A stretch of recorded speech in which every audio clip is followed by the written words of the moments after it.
Hypercritical, the Matthew Murray podcast. We're back. I've got, is it Melissa or a Melissa moment or just Mel? Whatever you want it to be. Guys, I've been gone since August 18th. I have recorded since August 18th several times. And really, I've struggled to try and figure out what this podcast is. And it's it's been a fascinating self process of self discovery because I've realized that in comedy, I'm trying to do what I think the audience wants to hear. I grew up in a time when the job of the comedian was to get laughs. And now, I mean, don't get me wrong, that's the base goal. But now it's about there's so much content and so many ways that you can find your audience. It's no longer being good enough to be at the comedy club. It's you can figure out your authentic voice and then find an audience for that voice. But that's all now. Like now you can put out a podcast about knitting and kilts and uh toffee, You can put out a podcast about anything. right? So comedians can just be themselves and then find an audience for themselves. Mm-hmm. So I've got a delightful day job with expectations of me to be one way. And my comedy has been very lucrative and wonderful. By the way, comedian Matthew Murray, available for your upcoming Christmas party in Saskatchewan, Alberta, and Manitoba, MatthewMurray.ca. But there you're going to get what you want. You're going to get, hey, can you do a show for my 200 oil riggers and go by these parameters? Hey, this is 200 people. It's a fundraiser for a church. Can you play by these rules? I've always done that. And I've prided myself on having the craftsmanship to be able to deliver what the customer wants. But there's no customer here. Nope, no rules. There's no rules. Throw them out the window. And so I can and there's no audience. Just I mean, me. let's be honest. There's no maybe someday there'll be an audience. So I think that's what was tripping me up in my head was just what am I supposed to say? And have you seen all these influencers who have just decided I'm gonna get famous? Yeah. Like Whatever. me. Well, no, you're very authentic in yours. That's true. I You really don't am. do, hey, here's me doing the latest TikTok dance. No. Here's me eating the cinnamon challenge. Here's me doing No, I just do what I want when I want. yeah. So that's weird to me. Hey, why don't you just say what you think? Well, no one cares what I think, But they do. but no one's listening. But the thing is, they will find you. They might. They But will. if they do or don't is secondary Yeah. to just being me. So a few months ago, one of my coworkers who I like had pointed out how hypercritical I can be. And You? yeah, No. and which is fair. I am hypercritical, but I'm not a complainer. I'm not just someone who pisses and moans about the government or is mad about bad customer service, or I don't just complain. I'm hypercritical from a point of view of things should be better. Mm. People should be better. Right. And so part of being hypercritical is I like, hey, why don't you try it this way? Or, wow, that was dumb. You should do it that way. And I don't do a great job articulating it. And I don't know if you're aware of this, but apparently people don't like unsolicited advice. Really? I give advice all the time. And what I find funny is rarely do people take my advice. However, But we're right. if they did take my advice, their lives would be so much better because I'm usually right. So, and that if there's one thing that we share, other than a wonderful house and a family and blah blah blah, it's more times than not we're right. Usually. Like more often, I would say 80 to 90%. Yeah. And with that said, Now we're not brilliant. if someone We're not- asks for advice on something that I don't know, I don't give an opinion because I don't have enough knowledge to steer them in the right direction. Yes, if I don't know, I'll say, oh, I'm not. Yeah, I have no idea. I'll be the first guy to admit I'm not a great driver.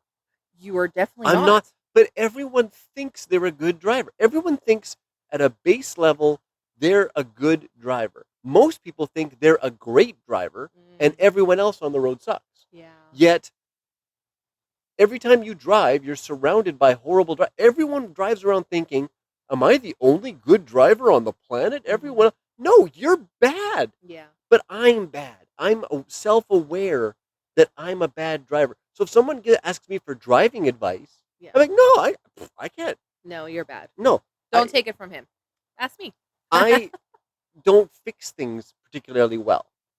Well, some Digitally, things, computer yeah. stuff, okay, like hey, Technology. technology I can solve, but anything that requires a tool like a hammer or a screwdriver, which are like that's not even a power tool. That's just a basic caveman invented at one point to make stuff. I'm I'm bad. It's funny, actually. I'm really bad. Actually, Jill and I were talking about that tonight Why? about because they're doing home renovations, and she was just like, like her husband, he's using all the tools and all that stuff, and blah blah blah. And I'm just like, yeah, Matthew, he's just not great with things like that. So I either do it myself or I call our neighbor to do it. And then Matthew gets mad that I called the neighbor. I don't. I don't. It's not that I'm mad that you call the neighbor. He's a great guy, Yes, but you fawn over him. I Oh, don't. thank goodness he was here I'm to just, do that. I'm This just works glad. so much better now that it's fixed. Ugh. And you Here's make like the squishy sounds. It's gross. no, the thing is, Matthew, I know he knows what to do and it gets fixed quickly and it works and I can pay him with cookies and baking, which doesn't affect our bank account. All right. If you can't fix it and I can't fix it, then we have to hire someone to fix it. And usually they're very expensive. But the point, what I'm saying is, this is about me. It's my podcast. You Is do that ramble a lot. I'm hypercritical and I give unsolicited advice, but I'm usually right. And I need a venue, a place, a platform to just make the world better through my pissing and moaning. There you go. So I really want this podcast of all places to be authentic and my thoughts. And most people are not going to agree with what I say. Yeah, but they don't have to. They don't. Nobody No one's agrees. even listening. Nobody agrees with anyone. No, but I crave in all my other professions and roles. It's all about did I get the laugh? Did they buy the thing? This is there's Yes, none of those you expectations do are there. live your life around what other people think of you. Yeah, so it'd be nice to have one place, digitally or otherwise. I don't think you can do it. Well, we'll find out. We'll find out. I'm going to have a sandwich while you talk. And you're gonna eat a sandwich. Yep. We're in our backyard. We're in a delightful backyard. Yeah, change of scenery tonight. Yes, we are recording, and the first thing that just drives me nuts is how I had something I wanted to say, but it was driving me nuts, and then it slipped right through. See, I'm just gonna watch you chew. That's the Alzheimer's. That's the. Oh yeah, that's yeah. That's what's kicking in. Anyway, I'm hypercritical. Sometimes this will be political. Sometimes this will be comedic. Usually it'll be funny. I can usually present the ideas in a funny way, and I'm not saying I'm always right. But Yeah, you are. the people what really drives me nuts is the people that ask for our advice and then don't do it, or Yeah. the people who just complain. Oh, my boss is blah blah blah blah blah. Well, have you tried this? No, I don't want to do that. Mm-hmm. Oh, you didn't want to actually make your world better. Mm-hmm. You just wanted to complain about it. Yeah. That drives me nuts. I tell you, Well, because it takes effort to try to make something better. Nobody wants to put in the effort. and I like putting in effort. Everything that I do that I try to make But most better, people I don't. enjoy. Most people don't put effort in. Like there's these places in Saskatchewan in general just drives me nuts because this place it just likes to accept the way things are. Mm-hmm. It's just the way things are is the way they will be, and that is fine. Mm-hmm. So I was traveling to Winnipeg, right? I was just in Why? Winnipeg last week for work. And I'll tell you one thing that I like to do. This is great. This works all the time. And no one else does this. This is a great trick for when you're going on an airplane. Okay? Don't roll I've your heard eyes. this story a million Yes, but times. the audience has not. This is my podcast. Ugh. This is where it comes out. Nobody's going to do this. No, that's just it. And That's the nobody point. that you have Nobody told, will do it. you have told this to, Like I can count on like 10 50, fingers 50 people. how many people 50 I have people. heard you tell this to, and not a single one of them has done it or will do it. Or no one comes back 6 months later. Oh, I tried that thing you did. Nope. So that's a good thing for if you're because maybe you're listening to this 5 years in the future. Hi, people of the future. Sorry about that global war. We cleaned it up. Mm. If you do any of these things or try any of these things, whether they work or don't work, just send me a piece of feedback. Hey, I tried it. You're an idiot. That doesn't work. Hey, I tried it. That worked.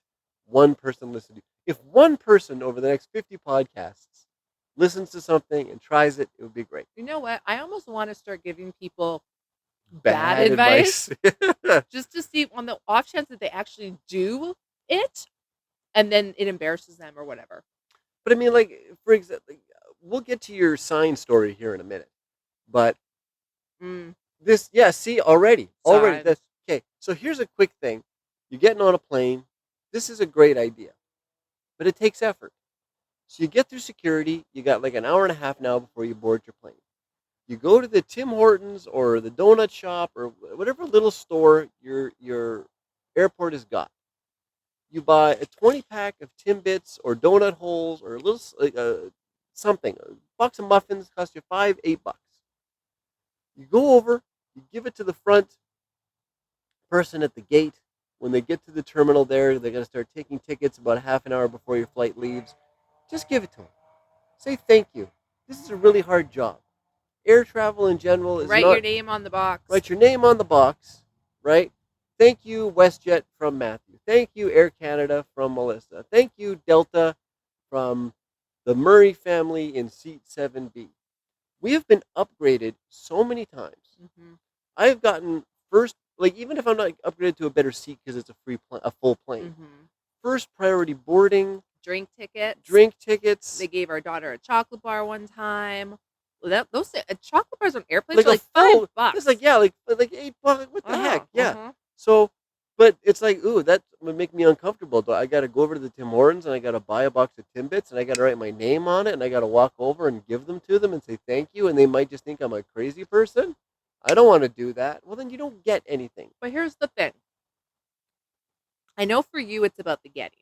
It's not. But it's a nice thing to do. At the end of the day, whether you get something or not, someone is happier because they got something from someone just because. Yeah, and that's at the base level. All of these things I say are not like, hey, here's how to game the system. It kind of is, actually. No. That's kind of what you do. Yeah, I like it.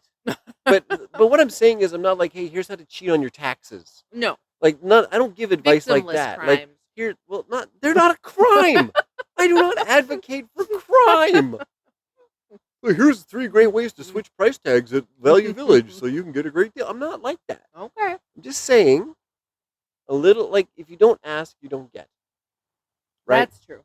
And so we're just trying. So here's the thing, and I'll have a LinkedIn post about this as well. I want to tell this story. So our daughter goes to a delightful, small, giant dog. There's a lot of dogs in the studio, so we're in the backyard. Our daughter goes to a small Montessori school here in Saskatoon in a house. It's a house that's been in a residential that's been repurposed as a school. Mm-hmm. And we thought that it is cold, but you want a cookie? Okay. Sorry about that. Folks took a little cookie break. The next door neighbor's dog. Sometimes when you record outdoors in the studio, things go a little different. Anyway, so delightful school. Okay, and it's a wonderful school. They're great educators, great human beings. We noticed no school zone signs around the house, and the school is in a house. The school is in a house. So think of a house in a residential area, but it is a school. Yes. So to be fair, it into a school. If you're driving down a residential and you don't see a school and there are no school zone signs, you would not assume a school is anywhere nearby. You would drive your regular 50 kilometers an hour. So we went, and drop off and pick up, a lot of cars go flying by here because there's no school zone signs. Right. You want me to take over? Go right ahead. This is Oh, your story. okay. So yeah, this was like 2 years ago. 2 years ago, it's like, okay, people are flying down the street, and I had noticed, why do we not have school zone signs? Like, that's just something that you think there would be. And I had asked the teacher, and she says, "Oh yeah, we did look into that. We did try to get them, but we couldn't get them in place." And to me, I'm like, that's not acceptable. It's a school. We have children as young as 3 at Yeah, this school, it's a preschool and an elementary school. And and when I hear we couldn't, well, it that just means someone said no. yeah, and to me that is not acceptable. Like, it's a school. It deserves to have the same things other schools have. So I had asked before I did anything, I had asked, saying, "Oh, that seems strange. Do you mind if I look into this?" Again, Because again, I don't want to overstep, but I think it's important for these signs to be in place. And I don't see any possible reason why they would be denied having school zone but we signs. asked first. Right. We So didn't just jump right onto it. so she was like, "Yep, go ahead. That'd be great." And I'm like, "Okay." So that's what we did. We started looking into it, contacted people, figured out who to talk to. We were like, "Look, the school doesn't have school zone signs."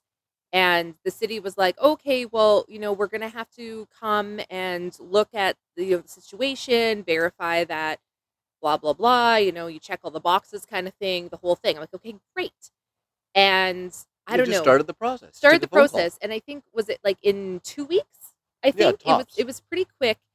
They put school zone signs in. Yeah, what they said was, we need to have a look at the street. Yeah, We need a letter from the school on school letterhead saying, yeah, we're a school. We're here. This is our school number. Blah blah blah. but they also wanted to send a letter out to the community to let the community know that school zone signs would be being put in, so people were aware that they would have to slow down. And that was all fine. So they did that. They did all of that. And the school zone signs were put in, which was awesome because the school had gone 13 years without school zone signs. So those got put in place. That was great. But even though they sent a letter out to the community, even though the school zone signs are there, people still speed by the school like crazy. So I had contacted someone, and I basically said, "Hey, like, can we get like, a radar trap, or can we get something, because there's people who are still speeding down the street." And they did put in place one of those big signs that says like, "Your speed is," just to kind of bring attention to the drivers, being like, "Hey, you should be slowing down." And some people did slow down, a lot of people don't. So then we're like, "Okay, what else can we do?" Well, all the schools I've seen have like portable school zone signs. They're little carts, and they're supposed to be right in the middle of the road, but a lot of schools don't utilize them properly, and they just have them like on the grass or on the boulevard. Yeah. So if you ever go by a school, there's usually there is a physical sign that they wheel out, Yeah, put in between the lanes. So now the cars have to slow down because there's an obstruction right. sort of in the lane. So it should be simple of, hey, can we just get 2 of those? Yeah, Like, again, I one have and done. seen every single school have these little portable carts. Every single school. So it was like, okay, this shouldn't be difficult. We already have school zone signs. So again, I'm like, told the teachers, "Hey, I'm going to look into, us getting some of these because people are still speeding." The teacher, very grateful, like, "Oh my gosh, yes, that would be fantastic. Thank you for looking into it," the whole thing. So now I'm like, okay, who do I contact for these signs? Like, is it the school board? Is it like, I don't know. These signs have 3 logos on them. They have the City of Saskatoon, SGI, and the Saskatchewan Saskatoon Government Insurance, which is a SGI. yeah. Yeah, and the police department. So So one of them, you would think their name is on it. One of them should know what to do. So I'm like, well, out of those three, I think the police is probably who to call first. So I contacted the police, got transferred to this person, to this person, to this, to like, I got transferred around quite a bit actually. Finally, I got a hold of one constable and he was like, oh, yeah, I remember something about that. It's been so long since we've ever done anything with that. I'll have to look into it. So emails back and forth, phone calls back and forth, trying to figure out where to get these carts, where to get, these signs. Finally find out there's an organization called the Abilities Council, Saskatchewan Abilities Council, that apparently make these carts. And I'm like, oh, great, fantastic. put in an order, 2, please. Yeah, I'm like, if we could get 2 carts, that would be great. And he's like, okay, here's the thing. Years ago, the city of Saskatoon had a grant available to make these carts. And they made, I don't know, 100 carts. And they gave carts to every single school in the city multiple. with this grant. Well, the grant money is now gone. And there just is no more. Because they thought every school had these carts. And I'm like, well, that doesn't make sense because they have built new schools. Yeah. In the last 10 years, there's been a new school. They're always building new schools. When they build a new community, they build a new school. That's how it works. And some of these schools have multiple carts. Like I'm talking 6, 8. They have a lot. What killed us is, so we said to the police officer, the traffic constable who liaisons with all the schools, hey, is someone got an extra couple? Well, and he did. They said no. No, that's not true. The constable did contact a school that he knew had multiple carts. And they said no. And explained the situation, said, we have a school. They do not have any of these carts. They would like 1 or 2. Would you be willing to let them have a few of yours? Because they had 8. 8. The school had 8. And they were not using all 8. And this school is known for its ugly children. I don't know what school it was. You don't know either. This is the kind of school that, like, no, that's not true. We don't know what school. We don't know what school it was. Anyway, it's ugly kids.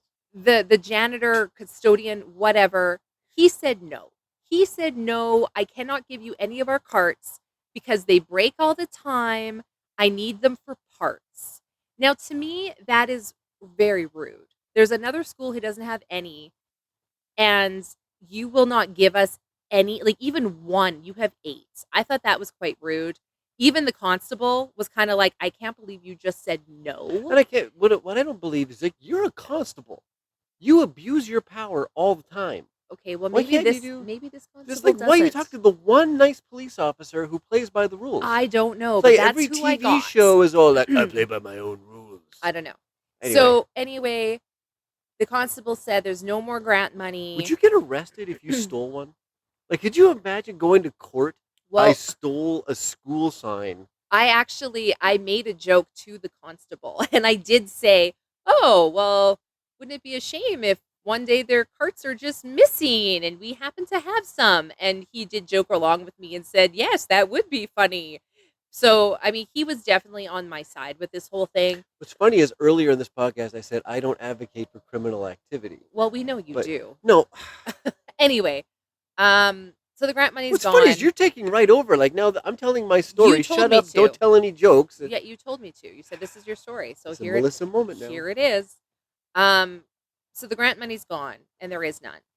So he said you would have to pay out of pocket for these signs, or I can put an application in with the government, the city of Saskatoon, to get another grant to get more of these carts made. And when I was talking to him, it was before the summer break, and I said, yes, please go ahead, put the application in. If we can get a grant to get these carts for our school, that would be great, because it is a, not-for-profit school. We're a small school. We, do fundraising, but it's a very small school. I'm talking like 30 families tops in the whole school. So it's really hard to rely on those 30 families to raise a lot of money for things. So he was going to put the application in. That was great. I was going to contact him before school started in September to get these carts in place. And when I contacted him, he said he was still waiting to hear. As we know, the government, the city of Saskatoon, they do not work at a quick pace. Everything takes forever. By the time the deadline would have closed, they would have approved it, they would have actually created the carts and got them in place. It could be a year down the road, which is ridiculous. And I'm not saying What's that funny is it's an election year. You'd think they'd be you jumping would to the think. pump. And for me personally, I don't like these carts being in place just gives me peace of mind, right? It doesn't mean that everyone's going to obey the carts and slow down to 30 like they're supposed to. But if it can stop a few more cars and possibly save one of our kids from being in an accident, that's worth it to me. I don't want to not get these carts and then have an accident and have something horrible happen to one of the children. So I was like, you know what? That's fine. I don't want to wait. School's starting right away. I want these carts in place. So the constable had told me they were $125 each. I said, no problem. Our family will pay for 2 of these carts for the school. We will gift it to the school. This will be our gift to the school. And that's what we were going to do. So I contacted the Abilities Council. I said, hey, I need these carts made. They're like, okay. And then I find out that they just make the physical cart. They don't actually make the signs that go on the cart. Yeah, the sign, this is 30 kilometers Yeah, an the hour. 30 And kilometer. the icon of the Yeah. kid running after the ball. Or That apparently is through the city. So it's a completely different organization. So this is the spirit of Hypercritical. Yeah. Right? This already, obviously there is no procedure in place to order one of these signs. No, none. It's like it's never happened. No. So I finally get in touch with the city sign shop. Now, I have never actually talked to anyone voice to voice. It's all been through email because that's all they gave me. And I explained the situation. The constable had already talked to them, so they were aware. And they said, yeah, we have the plans or whatever. We have the things we can make these signs. And they got to make like 100 signs a day. You would think. Speeding, it's the thefty, city. 50 kilometers an hour. It's the city of Saskatoon. Stamp out 2 30-kilometer-an-hour signs. Yeah. Stamp out 2 silhouettes of child crossing the street. Done. Yeah. So they said, no problem. We can make these for you. Now, remember what I said in the beginning of this, where there was another portion of the sign that had the City of Saskatoon logo, SGI logo, and the police logo. And she had said to me in email, do you want all the signs? And I said, no. Because why would I want to pay for these other companies' logos when I'm the one who's paying for these signs? They are not donating them. So I'm not advertising for them. So I only ordered the 30-kilometer and the silhouette times 2. And you guys will never guess how much the city of Saskatoon wants to charge me for just this sign portion. Because she made it very clear and said, oh, well, I need to know your contact information, your business name, so I know where to send the invoice. And I was like, well, how much is this going to cost me? $450. Now, here's the hypercritical part. We get the signs. So we got to get the signs. Yeah. We got to pay for this, the carts. Neither the sign shop nor the cart manufacturer know who actually puts the sign. Attaches like them. They've never made these. Yeah. Like these have never been made before. The city sign shop says, oh, we don't attach the signs to the carts. And the Abilities Council says, we don't attach the signs to the carts. Well, who does then? Because I'm pretty sure the city's got 100 of these floating around where the signs are attached to the carts. That mythically put themselves together. Anyway, we finally get them. So we finally get them. Mr. Super Neighbor goes, because he has a truck. He has a truck, and he was picks amazing them up at helping me. He's amazing. Yes, he is. Anyway, we get him out. Two things. One, they're not double-sided. None of them are, though. Okay, so yeah, but here's the thing. You put the sign in the middle of the street so that as you're driving towards it, you have to slow down and there's a sign that says 30 kilometers an hour. And if you drive at it from the other way, it's just, hey, there's something in the middle of the road. Why wouldn't you make this sign? They should. That's what the hypercritical part. I know. This is just unsolicited advice. Just put it on both sides.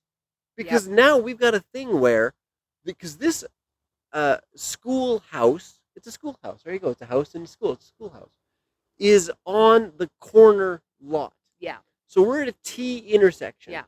So we have to choose where we put the signs on the street. Yeah. And then even then, it still works if you're approaching it from the blind side, but it works much better if you're approaching it and it's a sign you can read. Yeah. And you had to go get reflective labels for the back of it. With that said, the back of it, I was like, all the other ones I've seen have like reflective stickers. These ones did not. They didn't even give me reflective stickers. These signs cost me over $800 out of pocket, and they wouldn't give me reflective stickers. So I just want to do a quick little shout out. Sharp Auto Trim in Saskatoon on Miller Avenue. They were amazing. I had called around looking for these reflective stickers. They said they had them. When I went to pick them up, he asked me how much I needed. I told him what they were for, and I went to pay, and he said, no charge, have a great day. Yeah, they sell it by the roll, but you needed just 2 stickers. So, Sharp Auto Trim, thank you so much. Out of all of this mess I had to go through to put children's safety first, you were the only one that stepped up. And I know it may seem trivial, like, oh, it's reflective stickers. It doesn't matter. The fact that they just donated that meant a lot. So thank you. If anyone needs anything, Sharp Auto Trim, please check them out. They are definitely a great business that we will be supporting going forward. So again, this is where it comes to us. We tell the story. All we tried to do was make our kids a little bit safer. Yeah. Now, okay, maybe they don't make signs all the time, so the process of remembering how to make them, they're rusty at it. Fair enough. Maybe the signs got to get paid for. Okay, someone's got to pay for them. Is it the city? Is it a person? I think someone's all of our taxes should pay for these signs. We all pay taxes. This is a school. So this is children's safety. Why is it so difficult to get something like this in place? But again, like if you figure, hey, we've got all the schools covered. We only got to make more of these when they break or when new schools open up. Okay, but the hypercritical part, double side them. Just double side them. It's ridiculous. That's all you got to do. It's ridiculous. Here's one thing that I've noticed that is different now that I feel disrespected as a customer. It used to be that when you went to a retail store or a swimming pool or a facility of some sort, the closest parking stalls were handicapped. Oh, handicapped, expectant mothers, yada yada. And then patrons. And then patrons. And then employees. Now, if you're an office that doesn't have people come in and out, you put a sign up, hey, reserved parking for the employees, don't park here. Maybe you got 1 or 2 visitor parking things. Yeah, fair enough. Sense. But we went to the Shaw Center. Yes. Huge facility. Swimming facility. This is like a huge it's not just multi-million-dollar. It's a facility. It's like a swimming pool and lane swim and track a gym and, fields, and daycare. Like it's everything. Big multi-million-dollar giant facility. And of course, like all facilities like that, there's a parking lot next to it. Right? You go into the parking lot, and the first 2 rows of parking, like the first 2 rows of this, it's like a 6-row parking lot. So I would say 40 stalls. Yeah. All say reserved for staff of the staff. Yeah. I'm paying. Yes. To be here. Yes. Why am I parking further away from the place? And again, that's me just being hypercritical and pissy, but you're going to work. Yeah. They're paying you to be there. You can walk 20 more, and it's 20 steps, whatever. But it's the It's putting your philosophy of the patrons thing. first is what it usually is. Because when I was an employee, I worked at the mall, and we were not allowed to park close to the building. Yeah, there was We were underground not parking, and you were not allowed in we the were underground. not allowed to use underground parking because that was for You're customers. taking a stall away because what they're trying to do Yeah. is make money. Mhm. So in order to make money, you want to have as nice a customer experience as possible. You would think. And so, hey, Miss $4 an hour Christmas helper Yeah. in the bookstore, please park a block away. Yeah, it's And Mr. ridiculous. Customer, who's going to come here and drop $500, please enjoy the heated Which parking. I didn't mind doing, except in winter when I'm there for over 8 hours a day, I have nowhere to plug my car in. That's why I wanted to go underground. Now, when I did park underground, I did not park on the first level. I went to the second level and I parked as far away from the doors as possible. But I wanted my car underground so it would start at the end of my shift. They were not impressed. See, and that's the problem is you shouldn't be making enough to have a car if you have a job like that. Well, That's it always bothered me because it just doesn't make sense because they're like, oh, you can't park here, you're not a customer. And I'm like, how do you know I'm not a customer? Because half the time when I was there for my full shift, I was a customer of the mall. I would go buy myself lunch, or I would go get my groceries on my break, or I would do shopping. I did shop in that mall. So even though, yes, I was working that day, I was also a customer. So that always pissed me off. every store has got like Walmarts that have the one person who's just they have no control over anything in their entire life. No. Their entire life is a series of bad decisions. Yeah. But hey, I can make it that you don't walk out the way you walked in. You got to walk out through the tills even though I just saw you walk in You know what's and you're stupid? turning around to walk out because you forgot your phone in the car or something. Here's what's stupid to me. Costco. Okay. Yes, it's part of Now, my act now. I went to the North End Costco, which I don't normally go to, but I was over in that area and I needed to get some stuff.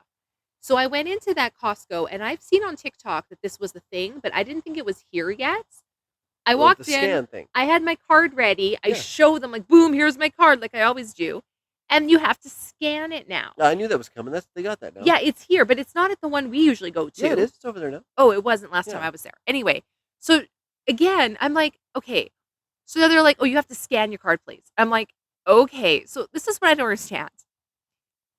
Before the scanner, they had 2 employees there checking to make sure you had a membership. Now they've got machines that you have to scan your card, but those employees are still there to make sure you scan your card. That seems stupid to me. Well, I think it's a progression because I think a year from now there'll be a gate, But- and you scan and the gate will open. What I don't understand is I never understood why you have to show your Costco membership when you go in. Because you cannot check out without a Costco card. They don't want you to eat the samples. It's so dumb. Yes. Because if you go in and you're not a member and you shop and like you just look, you're like, I'm just gonna go look. And you do try the samples. And you're like, oh crap, I really want to buy stuff here. I better go get a membership. You would think their membership would increase if they allowed people in who don't have a membership. Because they can't check out without a membership. And then you have to show your membership to get a sample, maybe. Well, it just doesn't make sense It's to not me. a bad idea. Well, it's a great idea. Why they haven't thought about that, I don't know. Like, why do they not want people in those doors who don't have a membership? Because I can take, Jenny down the street who doesn't have a membership with me Oh, hey, Jenny. because I have a membership. So she can be there as long as she's with someone with a membership. But why does it matter? Why don't they just let anyone in? I love how Costco, like, you have to line up to buy the stuff, and then you're gonna line up again to get out. That always drove me nuts. Like, oh, this tiny little person is gonna take a look at my cart and put a Sharpie line through it. How many people are you catching on the average year for that? Anyway. I have never seen them. I shouldn't say that. I saw once I saw once, and I think this was on purpose. I think someone tried to steal one of those little scooters because it was not on the bill, and she did catch it.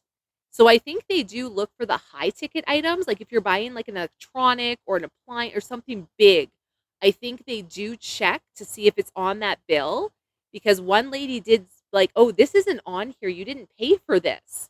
Yeah, the parking priority thing is what drives me nuts. So if you go to Walmart, now it's the immediate stalls are handicapped. And Then children, it's parents, expected mothers or expectant pensions. parents, yeah. Then it's mobile order pickup. Yeah, now it's mobile. And then after that is, hi, I came here to spend money. Yeah. If if it's a mobile order and they're bringing it out to the car, Yeah.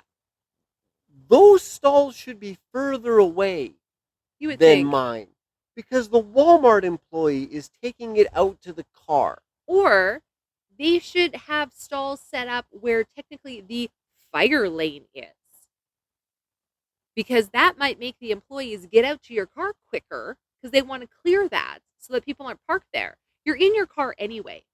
They don't want people parking there because if there's a fire and emergency, they don't want cars there and then the emergency vehicles can't get there. But if you're sitting in your car waiting, an emergency happens, you can move quickly. So why wouldn't they just put them there? I don't understand why me as a patron has, like, I'm the customer. That the sooner I get into your store to buy your stuff, the happier you'll be. But they know you're going to go there anyway. You know, the thing that drives me nuts is uh, this perception of security. Like Costco swiping your thing. We have cameras on our house, Mm-hmm. and theoretically, they should prevent crime, right? Like, hey, I've got a doorbell camera. I got a back door. If I think a lot of people have cameras now. I think, but it doesn't do any good. If I go to the police and say, hey, my house was But robbed, they don't care. and here's a video of the guy that robbed my house, They they'll don't be like, care. yep, that's definitely a guy robbing your house. Yeah, they don't care. Like, why do, Because like, that's why people have insurance. yeah. Like, Walmart's like, oh, recording in process. Okay. I was always told as an employee in a mall, if someone tries to rob you, just let them. Yes. That's the Because we policy. have insurance. Yep. The idea of being a cowboy and And getting people injured. know that. They know. They had a you big thing can- in the States there for a while where they changed the laws and people were just walking in and looting the joint. Yeah. Now everything's locked up. You knocked your drink over. But yeah, people would just go in and steal stuff and they just let them go. Yeah, if you long as you stole under, and they started locking up all the medicine and the razor blades and Yeah. more and more and more is getting locked up. Well, in the States, not so much here. Our medicine, for the most part, except for like Sudafed, maybe, but like vitamins and stuff here, as far as I know, are not locked up yet. They are in the States, however. We noticed that when we went to Las Vegas. It's coming here too. We went to get all of our vitamins. Like, I'm talking like vitamin C, you guys, was behind glass. Hey, those Flintstone chewables locked up. are a high ticket item And on the you black had to market. like track someone down to open it for you. You crush a pack of Dinos and It was just crazy. But the idea that these cameras they're convenient. I like being able to look in my backyard to make sure no one's there. Yeah. I like the doorbell camera The so that I can see the guy notifications. dropped off the Amazon package and then I saw the guy steal the Amazon package. That's convenient. But That's the thing. Like most people, I think most people have cameras. Like I wouldn't go and steal a package off of someone's doorstep, but if I were, I think I would literally pick up the package, look directly in the camera, and wave and leave because they're not going to do anything. But the thing is, like, if you see a crime now, like, oh my God, there's a crime being committed over there. Yeah. What does everyone do?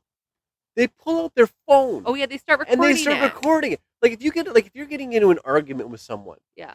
the defense mechanism is to pull your phone out And start recording and start it. live streaming them. Hey Yes. man, this is going out to the whole world. What did you call me? Yeah. Like, Yep. and he punches you in the head, and you're like, oh well, I got that on tape. Well, that's nice. Yeah, it's ridiculous. That's nice that he got it on recording. It's ridiculous. It's just I don't understand why that's some sort of value to keep. I don't know. we're just rambling on. I have some That's other what a thing. podcast is. You just talk. You just ramble. You just communicate. Well, we're not communicating. No, We're you're just. talking over me a lot. But I'm that's not. Well, okay. because you the stories ramble. You gotta. You Your gotta. stories ramble. I don't know.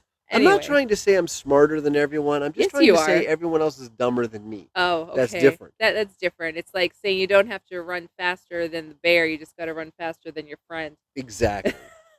Right? Very true. It's. Speaking of things, of animals and stuff, did you know that the Cabela's is no longer Cabela's? What is it now? Bass Pro Shops. Oh, that's what it is in the States. I guess It's they in named the yeah. States. So now it's Bass Pro. I saw them changing the sign the other day when I took her to school. I was like, oh, I wonder if they're going to change the inside to make it like a States Bass Pro Shop. Yeah. The cameras. The other thing about the cameras I would say is we got to get to automated self-driving cars as soon as possible. No, I hate that idea. See, no, and this no, because it's again, this is where I'm right. Well, it's because you can't drive. Yeah, but if I'm aware that I'm a bad driver, and I'm in the minority, and most people are bad drivers, everyone's all like, "Oh, what are the cars are going to do? They're going to explode. They're going to bang into each other." Everyone's horrible Except me. at drive. Yeah, okay, you are a very good driver. Fair enough. Thank you. I am. But I'm saying the number of mistakes that would happen by AI and self-driving cars compared to the number of mistakes that happen due to human error, astronaut. The sooner we get to self-driving cars, the better. Well, yeah, then people can drink and drive all they want. And that'd be awesome. But even drinking and driving is nuts, right? It's we're gonna crack down on it. Like I don't want to get into this topic too much, but what drives me nuts is the rule of law. Mm. There is no rule of law. It's if you get caught and you're drunk and you're driving, you don't get to drive anymore. That's it. You're Like done. Ever. Oh. Or like years at least. Yeah, but you can't. Like if you're going to break. Like, But there's no. That's why, and I don't want to open this can of worms, but that's why I'm like, if you kill someone, you should be killed. well, if it's not self-defense. Well, if, yeah, like, if it's not if self-defense, you're like if you're a murderer, murderer, like if you're a murderer, why do we want to pay for them to stay in prison for years and years and years on even death row, even if they have been sentenced to death? It's not like it's an immediate thing. They're in jail for years before they get to that point. And taxpayers are paying for them to be there. I'm just saying, like in general, I like even with the airline thing, I'm not bending a rule. I'm getting some reciprocity. I'm getting some generosity. I'm being nice to a human being so they can be nice to me. But it's very different when I get pulled over and checked for drunk driving versus when a black person gets pulled over and checked for drunk driving versus a hot chick. Oh yeah, it's who gets very pulled over. different. It's always subjective. Yeah, and it shouldn't be. Like, It shouldn't be, but it is. And it's subjective also rules subjective. drive me nuts. Well, it's also subjective to the police officer. Yes. Each police officer is different. No. I have never been pulled over by a nice police officer. They have all been jerks every single time. And they've pulled me over for things that I did not do, that they said I did. And I'm like, I did not do that. And it was like an argument. Just saying, I hate it. I hate that things like that can be subjective. Like how do we get a cart for our school should be a process. Click here, check here. It shouldn't be that hard. And done. It shouldn't be that and hard. we shouldn't have to grease a wheel on it. Like so, how my boss treats me versus how my boss treats a coworker. Yeah. Subjective. I drives me nuts. Yep. When I know how things should go. Yeah. And then they don't go that way. Well, that's why I quit working for the government, because they weren't treating me fairly compared to the other people who did my job. And it was like, well, I don't mind following the rule. If that's the rule, fine, I will follow it. But every other person in my position should also be following that rule. Yes. And they weren't. And that's why I'm like, I can't work here anymore. I'm sorry, I quit. Because it's not fair. It's difficult to be a principled person. Yep. Which we'll get into that another time. Anyways, yeah. Starting to ramble. Folks, I'm back. It's Yay! not funny, but it's honest. Doesn't have to be funny. Well, it should be. I'm a comedian. It's supposed to be a comedic podcast, but it was authentic. And I think searching searching for authenticity is the primary goal. There you go. And if it can be funny along the way, that's even better. So maybe this is the authentic version, and then I listen back to this stuff and I make the comedy, the act comes For out all of it. you know, your 3 listeners laughed their head off on this podcast. You have no idea. We could have said some very funny things, and you're just too drunk to realize it. Folks, hypercritical and oh wow, what was it? So it was My point exactly. Unsolicited and hypercritical. Thank you, everybody. We'll be back again soon. See you Thank guys. you to the where can they find you? I'm Melissa Moments. Melissa Moments.